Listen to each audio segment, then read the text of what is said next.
Aquest any és el 10è aniversari del Museu de les Mines i per qui vulgui venir a visitar el museu, saber que és un museu de ciència i tècnica i que intenta explicar al visitant els 140 anys d'història de carbó a la comarca.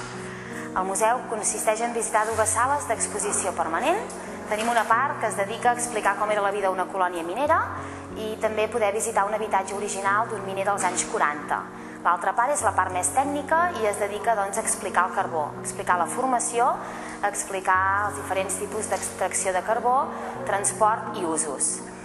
També es pot veure un audiovisual que explica la història de la mineria a la comarca, podríem dir que és un homenatge als miners, i per acabar la visita s'entra dins la mina. La mina és la part més emblemàtica del museu perquè es pot visitar una galeria original que va ser explotada per l'empresa Carbons de Berga durant 100 anys.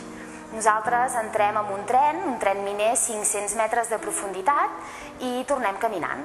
A mesura que anem tornant anem explicant aquesta evolució de la mineria i ho expliquem a partir de l'any 1850 fins a l'actualitat. Perquè es pugui entendre molt més bé la visita, el que fem és explicar-ho a partir de fotos, a partir de sorolls i a partir d'escenografies.